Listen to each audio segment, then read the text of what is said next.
Assalamualaikum warahmatullahi wabarakatuh.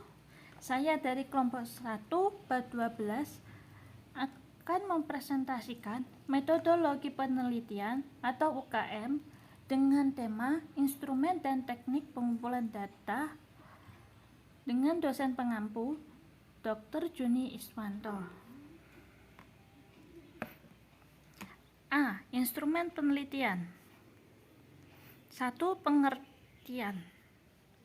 Dalam instrumen penelitian kualitatif Nasution 1988 menyatakan, dalam penelitian kualitatif tidak ada pilihan daripada menjadikan manusia sebagai instrumen penelitian utama.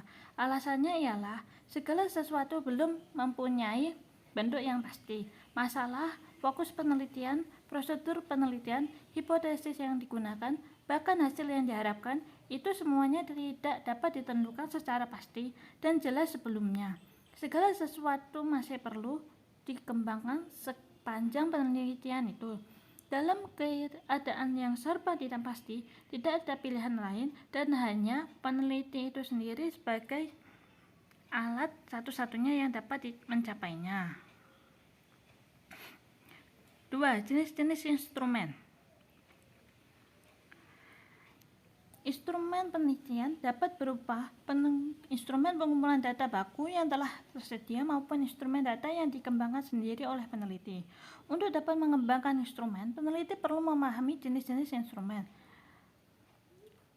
Pembahasan tentang jenis instrumen tidak akan terlepas dari jenis metode pengumpulan data karena ada beberapa nama instrumen penelitian yang sama dengan metodenya. Seperti halnya yang diungkapkan oleh Arie Kondo, bahwa beberapa instrumen memiliki nama yang sama dengan metodenya. Antara lain, 1. Instrumen untuk metode tes adalah soal tes.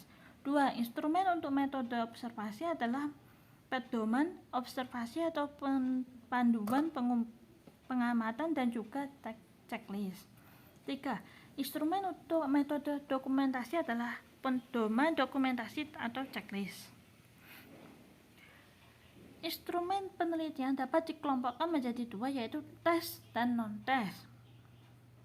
Tes memiliki sifat mengatur dan non-tes memiliki sifat pengampu. Tes terdiri dari beberapa jenis, yang diantaranya tes tertulis, tes lisan, dan tes tindakan. Sedangkan non-tes terdiri dari angket, observasi, wawancara, skala sikap, daftar cek skala penelitian, studi dokumentasi, dan sebagainya. Kriteria instrumen yang baik. Yang pertama, kriteria pertama yang harus dipenuhi adalah kredibilitas, di mana instrumen penelitian harus bisa dipercaya dan terjamin kebenaran data yang diberikan. 2. Kriteria kedua adalah transferabilitas, yaitu instrumen yang mampu menyajikan data yang bisa diaplikasikan kepada kelompok lain, yang artinya data ini wujudnya ada. Kriteria ketiga adalah dependabilitas, yaitu tingkat mutu dan kualitas data yang diberikan oleh instrumen penelitian kualitatif yang akan digunakan. Data yang didapatkan haruslah berkualitas agar mudah dipahami dan dianalisis untuk ditemukan hasil penelitiannya.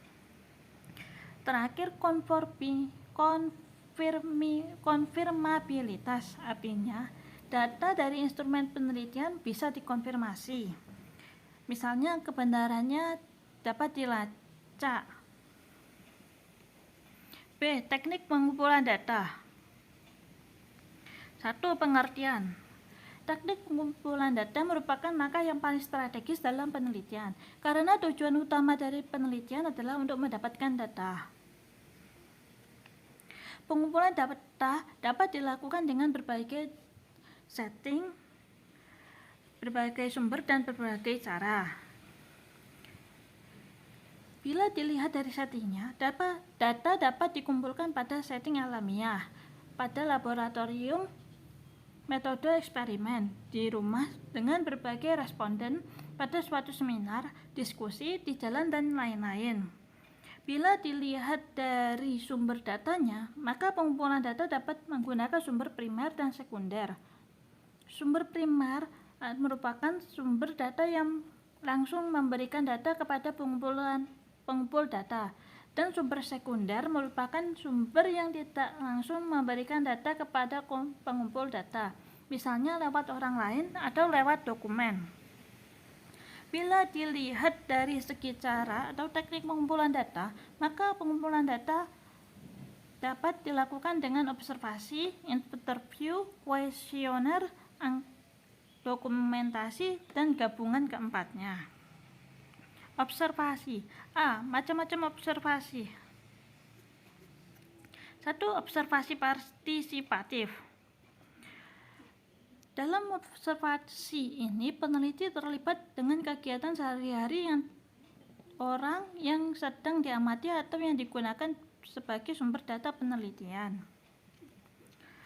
Observasi ini dapat digolongkan menjadi 4, yaitu partisipasi pasif, partisipasi moderat, observasi yang terus terang dan tersamar, dan observasi yang lengkap. Partisipasi pasif, yaitu peneliti datang di tempat kegiatan orang yang diamati tapi tidak ikut terlibat dalam kegiatan tersebut. Partisipasi moderat, yaitu keseimbangan antara peneliti menjadi orang dalam dengan orang luar. Peneliti mengumpulkan data dengan ikut observasi partisipatif dalam beberapa kegiatan, tetapi tidak semuanya. Partisipasi aktif. Dalam observasi ini, peneliti ikut melakukan apa yang dilakukan narasumber, tetapi belum sepenuhnya lengkap. Partisipasi lengkap, yaitu peneliti sudah terlibat sepenuhnya terhadap apa yang dilakukan sumber data. Observasi terus terang atau tersamar. Dalam hal ini, peneliti melakukan pengumpulan data menyatakan terus terang kepada sumber data. Ia sedang melakukan penelitian. Jadi mereka yang diteliti mengetahui sejak awal sampai akhir tentang aktivitas peneliti. Tetapi dalam suatu saat peneliti juga tidak terus terang atau tersamar dalam observasi. Hal ini untuk menghindari kalau suatu data yang dicari merupakan data yang masih dirahasiakan. Kemungkinan kalau dilakukan dengan terus terang, maka peneliti tidak akan diizinkan untuk melakukan observasi. 3. Observasi tak berstruktur. Observasi tak berstruktur adalah observasi yang tidak dipersiapkan secara sistematis tentang apa yang akan diobservasi.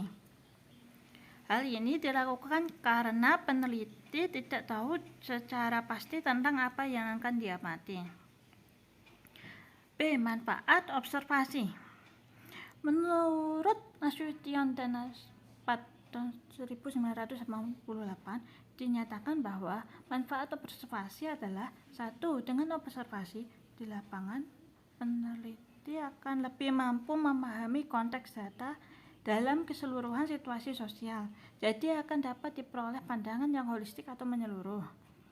2. Dengan observasi, maka akan diperoleh pengalaman langsung, sehingga memungkinkan peneliti menggunakan pendekatan induktif, jadi tidak dipengaruhi oleh konsep atau pandangan sebelumnya. 3. Dengan observasi, peneliti dapat menemukan hal-hal yang di luar persepsi responden, sehingga peneliti memperoleh gambaran yang lebih komprehensif. C. Objek observasi. 1.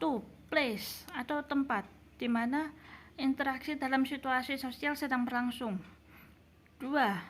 Aktor, pelaku atau orang-orang yang sedang memainkan peran tertentu. 3. Activity atau kegiatan yang dilakukan oleh aktor dalam situasi sosial yang sedang berlangsung.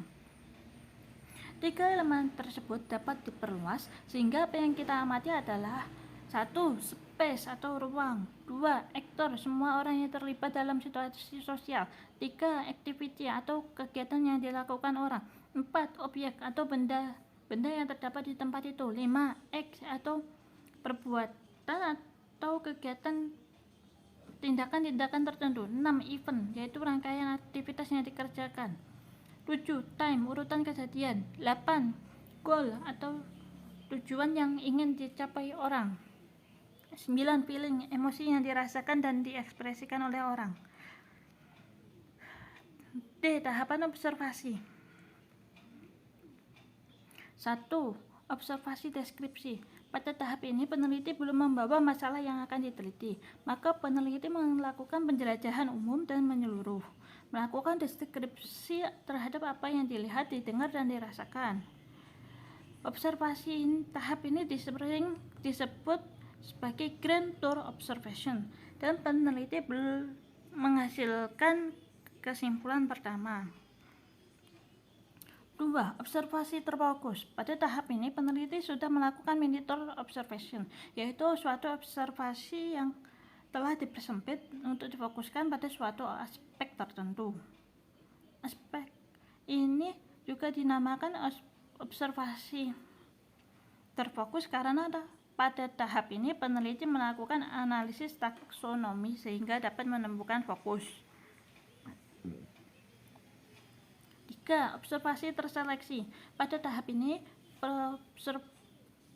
tahap observasi ini peneliti telah menguraikan fokus yang ditemukan sehingga datanya lebih rinci.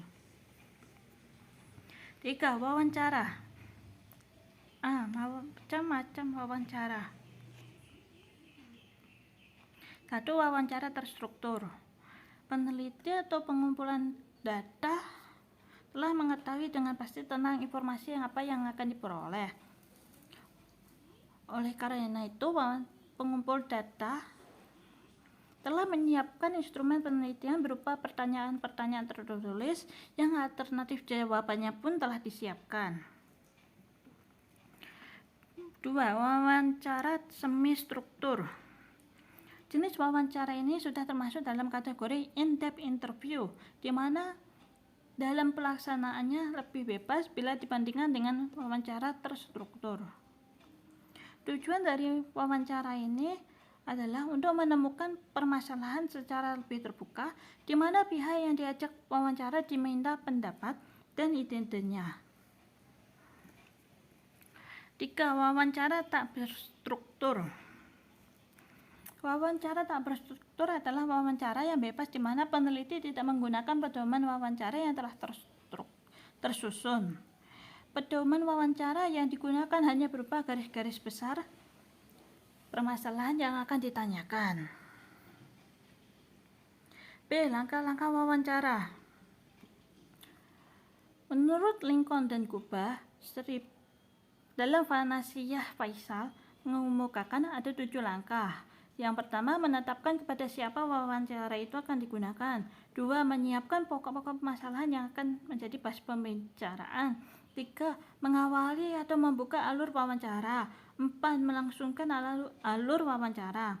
5. Mengkonfirmasikan ikhtisar hasil wawancara dan mengakhirinya. 6. Menulis hasil wawancara ke dalam catatan. 7. Mengidentifikasi tindak lanjut hasil wawancara yang telah diperoleh. Jenis pertanyaan dalam wawancara. Patton dalam Woleong 2002 menggolongkan 6 jenis pertanyaan yang saling berkaitan, yaitu 1. Pertanyaan yang berkaitan dengan pengalaman. 2. Pertanyaan yang berkaitan dengan pendapat. 3. Pertanyaan yang berkaitan dengan perasaan. 4. Pertanyaan yang berkaitan tentang pengetahuan. 5. Pertanyaan yang berkenaan dengan indera. 6. Pertanyaan yang berkaitan dengan latar belakang atau demografi.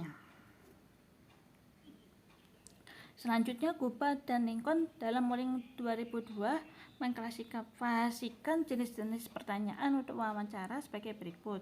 1. Pertanyaan hipotesis. 2. Pertanyaan yang mempersoalkan sesuatu yang ideal dan informan diminta untuk memberikan respon. 3. Pertanyaan yang menantang informan untuk respon dengan memberikan hipotesis alternatif. 4. Pertanyaan interpretatif adalah suatu pertanyaan yang menyarankan kepada informan untuk memberikan interpretasinya tentang suatu kegiatan. 5. Pertanyaan yang memberikan saran. 6. Pertanyaan untuk mendapatkan suatu alasan. 7. Pertanyaan untuk mendapatkan argumentasi. 8. Pertanyaan untuk mengungkap sumber data tambahan. 9. Pertanyaan yang mengungkap kepercayaan terhadap sesuatu. 10. Pertanyaan yang mengarahkan. Dalam hal ini informan diminta untuk memberikan informasi tambahan. D. Alat-alat wawancara. 1. Buku catatan. 2. Tape recorder. 3. Kamera. 4. Dokumen. Dokumen merupakan catatan peristiwa yang sudah berlalu. Dokumen bisa berbentuk tulisan, gambar, atau karya-karya monumental dari seseorang. Dokumen yang berbentuk tulisan misalnya catatan harian, sejarah kehidupan, cerita, biografi, peraturan, dan kebijakan. Dokumen yang berbentuk gambar misalnya foto, gambar hidup, sketsa, dan lain-lain. Dokumen yang berbentuk karya misalnya karya seni yang dapat berupa gambar, patung, film, dan lain-lain.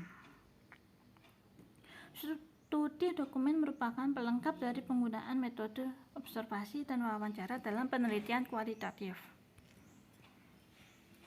5. Triangulasi. Dalam teknik pengumpulan data, triangulasi diartikan sebagai teknik pengumpulan data yang bersifat menggabungkan dari berbagai teknik pengumpulan data dan sumber yang telah ada.